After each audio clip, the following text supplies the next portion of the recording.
ito ay rated SPG. Striktong patnubay at gabay ng magulang ang kailangan. Maaaring may masiselang tema, lengguwahe, karahasan, sexual, horror o droga na hindi angkop sa mga... Wala ngang sikreto ang hindi mabubunyag dahil lumabas na nga ang katotohanan ng hindi nga tunay na Torecampo.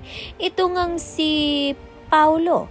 Si Thea nga ang nag-announce sa event ng mga Torecampo na hindi nga tunay na anak ni Greg itong si Paulo.